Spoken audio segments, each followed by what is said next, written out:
Assalamualaikum warahmatullahi wabarakatuh. Di video kali ini saya akan menjelaskan mengenai materi hukum peradilan agama, yaitu asas-asas dalam hukum peradilan agama. Sebelum lanjut ke dalam pemaparan materi, perkenalkan nama saya Rizky Tetri Rosalina dengan NPM 217420100159, Fakultas Hukum semester 6 pagi Universitas Merdeka Pasuruan. Tanpa berlama-lama, berikut penjelasannya. Baik, untuk materi yang pertama yaitu mengenai peradilan agama. Keberadaan peradilan merupakan sesuatu yang mutlak adanya atau bisa disebut dengan sine qua non. Begitu juga bagi umat beragama Islam. Selama agama Islam masih diakui oleh pemeluknya, maka dimanapun selalu ada lembaga peradilan agama.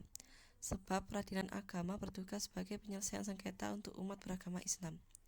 Di era reformasi ini, peradilan agama yang diberikan mandat sebagai pelaksana kekuasaan berdasarkan konstitusi dalam pasal 24 ayat 2 Undang-Undang Dasar Negara Republik Indonesia tahun 1945, selain adanya peradilan negeri, peradilan militer, dan peradilan tata usaha negara. Berdasarkan pasal 24 ayat 3 Undang-Undang Dasar Negara Republik Indonesia tahun 1945, maka terdapat aturan yang lebih khusus dan juga diakui, yaitu dalam Undang-Undang Nomor 4 tahun 2006 tentang peradilan agama. Sebelum kita membahas mengenai asas dalam peradilan agama, perlu dipahami dahulu mengenai apa yang disebut dengan asas dan apa bedanya dengan prinsip. Sebab seperti yang kita ketahui bahwa terkadang asas juga dapat dimaknai sebagai prinsip. Menurut saya, asas dan prinsip ini memiliki persamaan arti, yang membedakan hanyalah dari pengucapan kata. Asas ini biasanya dikenal dalam literatur dan di dalam peraturan perundang-undangan Indonesia seperti asas transparansi dan lainnya. Sedangkan prinsip atau dalam bahasa Inggrisnya yaitu principle lebih digunakan dalam literatur bahasa barat seperti self-defense principle dan lainnya. Jadi asas ini merupakan pemikiran dasar umum yang sifatnya sebagai latar belakang dari peraturan yang konkret dan putusan hakim yang merupakan hukum positif dan dapat ditemukan dengan mencari sifat-sifat umum dalam peraturan tersebut. Asas juga dapat dibagi menjadi dua, yaitu asas hukum umum yang berhubungan dengan seluruh bidang hukum, seperti asas lex posteriori derogat legi priori, dan asas hukum khusus yang berhubungan dengan bidang yang lebih spesifik, seperti asas praduga tak bersalah atau asas pacta sunt servanda dan lainnya. Untuk materi selanjutnya yaitu mengenai asas peradilan agama. Asas peradilan agama yang pertama yaitu asas personalitas keislaman. Asas ini diatur dalam Undang-Undang Nomor 50 Tahun 2009 tentang perubahan kedua atas Undang-Undang Nomor 3 Tahun 2006 tentang peradilan agama. Dalam asas tersebut terdapat para pihak yang bersengketa haruslah sama-sama beragama Islam. Kedua, perkara perdata yang disengketakan dalam hal perkawinan, waris, wasiat, hibah, wakaf, zakat, infak, sodaqah, serta ekonomi syariah. Ketiga, hubungan hukum yang melandasi berdasarkan hukum Islam, maka cara penyelesaiannya haruslah berdasarkan hukum Islam. Dalam patokan asas personalitas keislaman berdasarkan patokan umum serta patokan saat terjadi hubungan hukum. Maksudnya yaitu bagaimana menentukan keislaman seseorang yang didasarkan pada faktor formil tanpa mempermasalahkan kualitas keislaman seseorang yang bersangkutan. Apabila seseorang mengakui dia beragama Islam, maka pada dirinya melekat asas personalitas keislaman. Status tersebut dapat dilihat dari KTP, sensus kependudukan, SIM, atau surat keterangan lainnya, ataupun dapat dari kesaksian. Berdasarkan saat terjadinya hubungan hukum dapat ditentukan oleh dua syarat, yaitu pada saat terjadinya hubungan hukum kedua pihak yang sama-sama beragama Islam. Kedua, hubungan ikatan hukum yang mereka lakukan tersebut harus didasarkan pada hukum Islam. Untuk asas kedua yaitu asas kebebasan.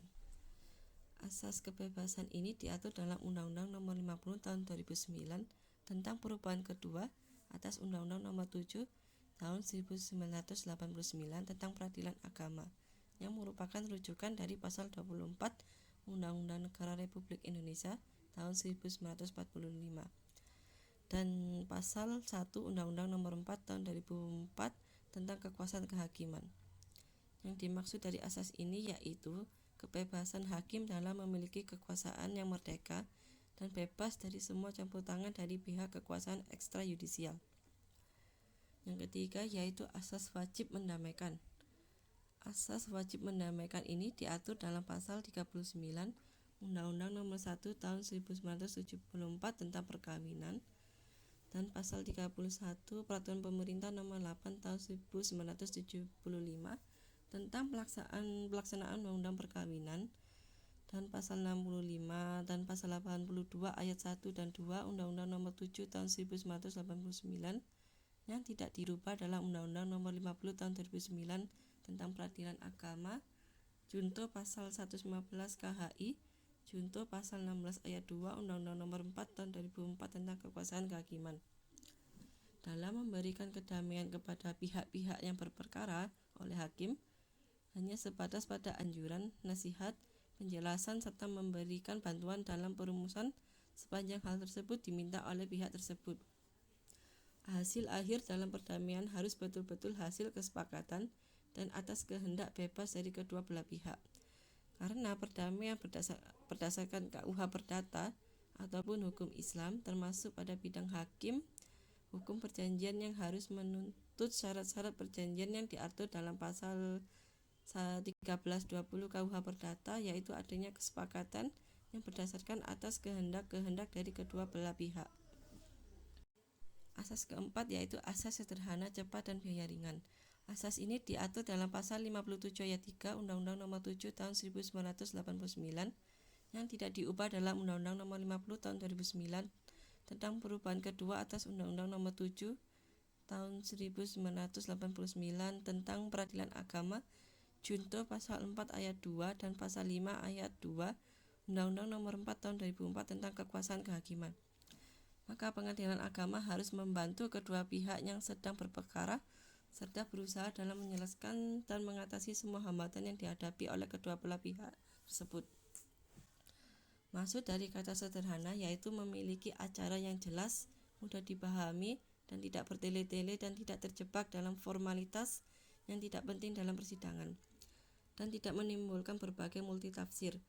Untuk kata cepat artinya dalam melakukan pemeriksaan hakim harus cerdas dalam mengintervensi persoalan yang diajukan dan mengidentifikasi persoalan tersebut dengan maksud untuk menggali fakta melalui alat-alat bukti yang ada. Apabila semua diketahui, maka hakim secepat-cepatnya harus mengambil putusan untuk dibacakan di dalam persidangan.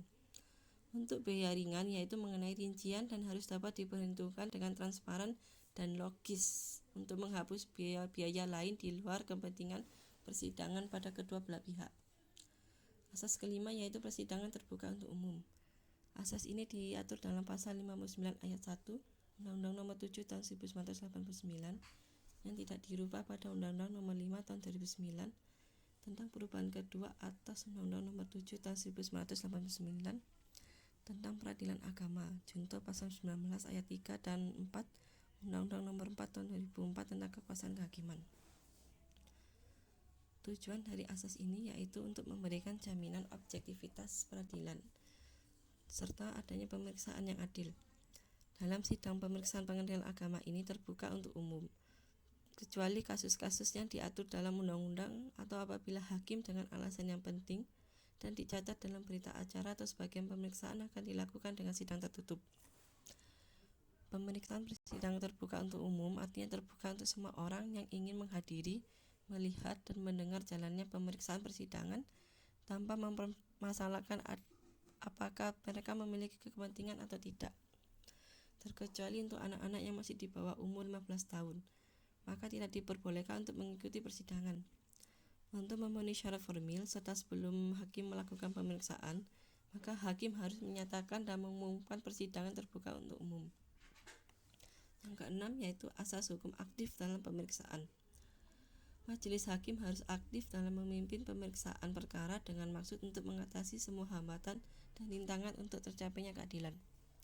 Maka hakim merupakan tempat pengaduan terakhir untuk para pihak pencari keadilan, sebab hakim dianggap tahu mengenai segala persoalan hukum. Selesai sudah pembahasan video kali ini. Apabila terdapat kekurangan dalam pemaparan materi atau terdapat salah kata dalam penjelasan, saya mohon maaf sebesar-besarnya. Terima kasih sudah menonton video ini sampai selesai dan sampai berjumpa dalam video berikutnya. Akhir kata, Assalamualaikum warahmatullahi wabarakatuh.